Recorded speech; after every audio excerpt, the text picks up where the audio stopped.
Shalom teman-teman semuanya. Aku merasa renungan ini sangat amat spesial dan Tuhan memiliki sesuatu yang akan sangat memberkati dan mengubah hidup setiap dari kita. Maka itu sebelum kita masuk ke dalam renungan kita mulai dengan doa terlebih dahulu yuk. Kita minta tuntunan Roh Kudus. Holy Spirit, we're so grateful, kami bersyukur untuk apa yang sudah Tuhan berikan sama ini dan apa yang Kau sediakan hari ini lewat firman-Mu. Kami hanya minta satu, yaitu Engkau sungguh-sungguh jamah kami lewat firman-Mu. Kami berdoa agar firman ini sungguh-sungguh berakar, bertumbuh, dan berbuah. Kami percaya setiap kesaksian yang diberikan hari ini, lewat video ini akan sungguh-sungguh menguatkan iman kami, dan bentuk kami menjadi semakin serupa dengan Yesus. Roh Kudus, biar Engkau yang beracara. Dalam nama Tuhan Yesus, kami percaya dan kami berdoa. Amin. Teman-teman, aku pengen sharing hari ini sebuah kesaksian nyata, kesaksian yang aku suka banget dan berkati aku. Kesaksian dari seorang bernama Teddy Hung. Teddy Hung ini adalah seorang kepala mafia yang sangat amat besar, bahkan bisa dikatakan terbesar di Hong Kong waktu itu. Teddy Hung adalah ketua dari geng Riot namanya. Banyak sekali member para gangster-gangster ini. Jadi dia berkecimpung di dalam dunia gelap. Dia punya 200 bisnis kasino kurang lebih. Dia punya banyak bisnis prostitusi, bisnis obat-obatan terlarang. Dia punya 4 istri dan juga belasan pacar. Hidupnya benar-benar nggak karuan, kacau banget, benar-benar di dalam segala macam dosa waktu itu. Nah, tapi banyak yang nggak tahu Teddy Hung waktu itu memiliki yang namanya depresi atau insomnia dia. Tiap malam itu dia sulit sekali untuk bisa tidur, nggak bisa tidur setiap malam. Unik juga ya, padahal kaya raya, punya kuasa yang besar, tapi nggak bisa tidur, nggak tenang rasanya hatinya. Singkat cerita, pada suatu hari dia ketangkep sama polisi, masuk ke penjara. Tapi karena dia ini sangat amat kaya, dia bisa bayar polisinya sehingga dia bisa renovasi sel penjaranya. Jadi udah kayak kamar hotel bintang 5 dan dia tetap bisa kontrol bisnis gelapnya dari dalam penjara tersebut. Pokoknya bebas sekali. Dia bisa bayar atau suap polisi-polisi yang ada saking kayanya dia. Nah, singkat cerita, ketika dia ada di penjara itu, ada seorang pendeta yang suka pelayanan ke penjara ini. Ya, pendeta ini dia suka konseling sama orang-orang yang ada di tahanan, dia suka berbagi firman, bagi Alkitab dan lain-lain. Termasuk kepada Teddy Hung. Tapi awalnya Teddy Hung dengan keras benar-benar menolak. Dikasih Alkitab, dibuang Alkitabnya. Dia kasih tahu firman, tapi dia malah marah, dia bilang, gue pokoknya gak mau percaya sama Tuhan. Intinya seperti itu. Nah, tapi pendeta ini nggak pernah menyerah. Setiap kali ketemu Teddy Hung dengan ramah, dia menjelaskan tentang firman. Sampai pada suatu hari, pendeta ini bilang kepada Teddy Hung, Teddy, sampai kapan kamu mau hidup seperti ini? Sampai kapan kamu menjadi kutuk buat begitu banyak keluarga yang ada di dunia? Sampai kapan kamu hidup seperti ini? Dan entah kenapa perkataan pendeta ini ternyata mengiang-ngiang di kepala dari Teddy Hung ini. Dia mulai berpikir, ya benar juga ya. Akhirnya pada suatu saat Teddy Hung ini dia ambil Alkitab yang waktu itu sudah sempat dia buang itu dia ambil. Dan di dalam sel penjaranya itu dia berdoa, Tuhan, Yesus, kalau Engkau sungguh Tuhan dan Engkau sungguh ada, bikin aku tidur malam ini juga. Karena Teddy Hung itu kan insomnia biasanya. Bagi dia tuh tidur tuh susah sekali. Tapi tiba-tiba setelah dia doa seperti itu, dia belum kelar doa, belum amin, tiba-tiba ketiduran. Bangun pagi-pagi masih pegang itu Alkitab. Wah, dia kaget banget. Dan di sana dia merasa ada Tuhan yang menjawab doanya. Jadi mulai dari sana Teddy Hung mulai tertarik untuk yang namanya baca firman. Dengerin si pendeta ini, ikut ibadah dan lain-lain.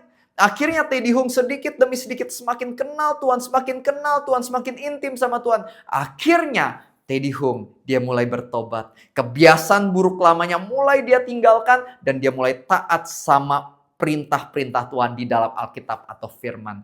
Nah, akhirnya bisnis-bisnis gelapnya dia tinggal, dia ganti jadi bisnis yang baru, yang baik, yang benar, yang halal dan bukan haram. Dia mulai tinggalin anggapannya itu pacar-pacarnya nggak jelas, dia kembali ke istri pertamanya. Dan Teddy Hung bahkan membangun sebuah gereja khusus untuk para member gangster. Untuk membantu mereka dimuridkan menjadi orang yang kenal Tuhan Yesus dan hidupnya berubah ke arah yang baik. Dan itu yang menjadi kehidupan dari Teddy Hung sampai akhir hidupnya. Sampai dia meninggal aja begitu banyak orang yang mengucapkan perkataan-perkataan baik tentang Teddy Hung. Bagaimana dia sudah melayani Tuhan luar biasa. Begitu banyak orang terinspirasi dan dimuridkan lewat kehidupan Teddy Hung. And this is a true story. Bayangkan, kalau Tuhan aja bisa mengubah seorang ketua geng mafia terbesar aja di Hong Kong waktu itu. Bisa diubah Tuhan 180 derajat. Bukankah begitu pula Tuhan bisa mengubah hidup kamu? Apapun masa lalu kamu, apapun dosamu. Saya nggak tahu masa lalumu, saya nggak tahu dosamu, kesalahanmu, kegagalanmu. I don't know. But what I know, apa yang aku tahu, Yesus Kristus udah mati di atas kayu salib untuk menebus dosa kamu. Dia begitu mengasihimu, dia mau mengampunimu, dan dia mampu mengubah hidupmu. Maka itu hari ini, jangan delay-delay lagi, jangan undur-undur lagi. Datang ke Tuhan hari ini. Aku percaya renungan firman kesaksian ini kalau kamu nonton hari ini, bukan sebuah kebetulan. Melainkan Roh Kudus yang pasti tuntun kamu somehow supaya kamu dengar renungan ini. Mau kamu tiba-tiba muncul di YouTube kamu, atau mungkin ada teman kirim, keluarga kirim, atau mungkin kamu entah kenapa cari nama aku di YouTube dan ketemu videonya, I don't know. Tapi satu hal yang pasti aku percaya renungan ini gak kebetulan. Tuhan pengen kamu kembali ke jalan yang benar. Untuk kamu bertobat sungguh-sungguh. Teman-teman, kita bertobat bukan sebagai kewajiban yang menyusahkan. Tapi bertobat itu sebenarnya adalah berkat yang bisa kita nikmati. Ketika kamu mau taat sama firman Tuhan dan berhenti lakuin tipuan iblis itu, hidupmu akan lebih enak. Kamu akan lebih bahagia. Kamu akan lihat banyak orang hidupnya juga terberkati lewat hidup kamu. Dan kamu akan punya rasa fulfillment yang jauh lebih besar di dalam hatimu. Coba deh percaya sama Tuhan dan mulai taat. Dan kamu akan ngeliat, kamu akan ngerasain sendiri. Aku udah ngerasain. Aku juga dulu hidup dalam dosa, teman-teman, sama seperti kamu. Tapi ya aku bisa menjadi orang yang semakin baik karena pertolongan Roh Kudus. Dan aku udah ngerasain sendiri jauh lebih enak hidup di dalam kebenaran Tuhan. Dan Tuhan bisa lakukan itu juga dalam hidupmu. Tapi Tuhan gak pernah maksa. Tuhan hanya memberi undangan. Pada akhirnya pilihan ada di tangan kamu. Kalau kita baca Wahyu 3 ayat 20. Dikatakan oleh Tuhan Yesus. Lihat, aku berdiri di depan pintu dan aku mengetuk. Barang siapa mendengar suaraku dan membukakan pintu, aku akan masuk, makan bersama dia dan dia bersama dengan aku. Tuhan Yesus gak pernah maksa, dia gak dobrak pintunya, tapi dia ketuk. Dia kasih pilihan buat kamu. Apakah kamu mau buka pintu itu atau enggak? It's your choice, itu pilihan kamu. Tapi Tuhan kita, dia gak pernah menyerah, dia terus mengetuk sampai hari ini. Bahkan lewat video ini. Jadi pertanyaan adalah apakah kamu membukanya untuk Tuhan atau enggak. Ketika kamu buka pintu hatimu untuk Tuhan, di situ Tuhan akan melakukan perubahan yang besar di hatimu. Pada Yeskiel 36 ayat 26 Tuhan mengatakan, I will change your heart of stone into a heart of flesh. Aku akan mengubah hati batumu menjadi hati yang benar, hati yang taat. Teman-teman, ada begitu banyak berkat dari pengenalan akan Tuhan Yesus. Ada begitu banyak berkat ketika kita hidup jauh dari yang namanya dosa. Kita memang orang-orang yang gak sempurna, tapi kita bisa meninggalkan dosa semaksimal mungkin. Dan kita bisa taat sama firman semaksimal mungkin. Dan kita akan lihat ada kebahagiaan dan berkat yang semaksimal mungkin juga yang akan kita terima dalam hidup kita. Amin. Aku mau berdoa buat teman-teman semuanya. Mungkin setelah dengar firman ini, kamu merasa firman ini ngena banget di hati kamu. Dan jika kamu beneran merasa firman ini adalah untuk kamu, aku pengen ajak kamu untuk memberikan respon. Boleh gak kita berdoa, kita sama-sama letakkan tangan kita di dada. Dan aku pengen pimpin kita di dalam doa. Tuhan Yesus, kami percaya betul firman ini gak kebetulan lewat. Dan aku mau berdoa bagi temanku ini. Dia yang tahu mungkin sama ini hidupnya udah dalam dosa. Sama ini mungkin dia lupain Tuhan. Bahkan sama ini dia sakitin hati Roh Kudus lewat dosanya. Tapi kami tahu kesetiaanmu lebih besar. Kami tahu pengampunanmu terus tersedia. Dan kami juga percaya dengan betul bahwa ada masa depan indah yang kau sediakan bagi temanku ini. Tuhan, aku berdoa biarlah Engkau yang tuntun. Biarlah Engkau yang pimpin. Agar setiap langkahnya boleh sesuai seperti apa yang Tuhan inginkan. Dan jika dia menyeleweng ke kiri atau ke kanan, Tuhan yang luruskan kembali. Biar Engkau yang berikan kuasa rohmu, kekuatanmu. Sehingga dia bisa bangkit mengalahkan setiap belenggu dosa yang ada.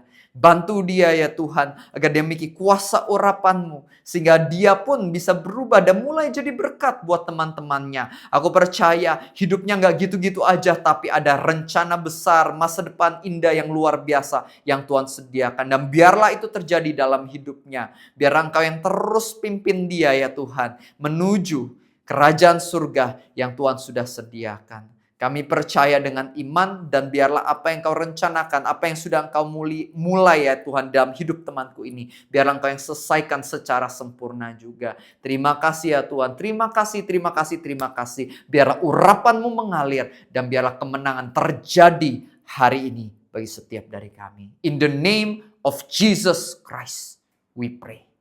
Amen. Percayalah Tuhan sudah menjamahmu hari ini. Dan ayo ambil keputusan untuk jalan sama Tuhan sungguh-sungguh. Jangan mau balik ke dosa, tapi sungguh-sungguh taat sama firman-Nya. Dan teman-teman, aku pengen ingetin buat kalian semua yang belum subscribe, jangan lupa subscribe. Klik tombol loncengnya, aku bakal upload firman Tuhan. Setiap hari jam 6 pagi pasti ada renungan baru yang akan berkatimu. Jangan lupa ikut setiap hari dan share ke teman dan keluarga. Karena harapanku banyak orang yang bisa diberkati oleh firman ini. Dan juga teman-teman semuanya jangan lupa kalau misalnya teman-teman suka baca buku rohani, aku ada nulis beberapa buku rohani. Ada Bersama Tuhan Dalam Badai, Ikutlah Aku, Single Searching for Love, dan lain-lain. Lihat aja di kolom deskripsi, itu ada link Shopee-nya. Kamu bisa dapatkan buku aku di sana. Semoga bisa jadi blessing. Itu aja untuk hari ini, and see you tomorrow. God bless you.